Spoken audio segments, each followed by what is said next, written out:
গুরুদেব সরশরীরে তারকাকালী এই মাটিতে অনেকবার এসেছি।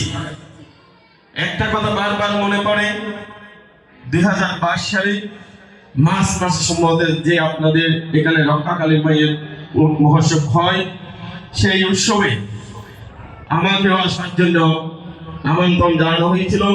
আমি আসতে পারিনি।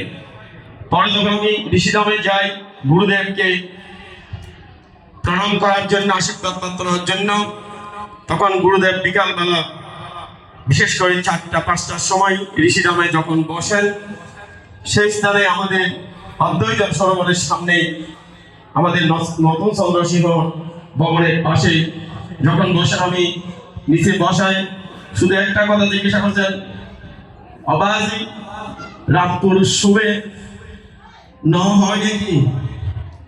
আজ বাবা হইয়ে ফোন হইয়ে আমি বিশেষ কাজ শুরু নাও পারি। তখন গুরুদেব একটা কথা হয়,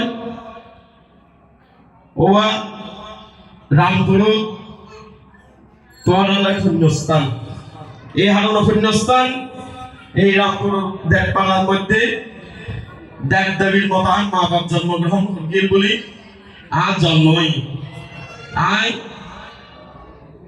জন্ম ওই বলি আজিয়া তোমার গুরুদেব অজয়ন্তপুরী মহারাজজি আনারে গুরু সেবা করিবার সুযোগ দিয়ে, তখন আরেকটু গুরুদেব বলে নাই, উনি গুরুদেব তোমার গুরুদেব এই কথা আমাদের শিক্ষা দিয়ে গেছেন। আমি মনে করি বক্তব্য বলবো না, ধর্মকথায় শ্মশান যাত্রায় এই স্থানগুলোতে কোনো সিনিয়রিটি জুনিয়রিটি নেই। তারপর আমার বয়োজ্যেষ্ঠ এখানে বক্তব্য রাখার পর আমার বক্তব্য আসলে বক্তব্য আসতে না, আমি শুধু এটুকু বলবো, গুরুদেব আমাদেরকে যে শিক্ষা দিয়ে গেছেন, যে শাস্ত্র জ্ঞান দিয়ে গেছেন, সেই শিক্ষার আলোকে আমরা বাকি জীবন যতদিন বেঁচে আছি এই রামপুরকে পুণ্যস্থান আমাদের তীর্থভূমি হিসাবে আমরা গ্রহণ করব। আমরা কুমদন্ডিবাসী যেমন ঋষিধাম প্রতিষ্ঠা হয়ে আমরা গর্বিত, তেমনি ভাবে রামপুরের মানুষও গর্বিত।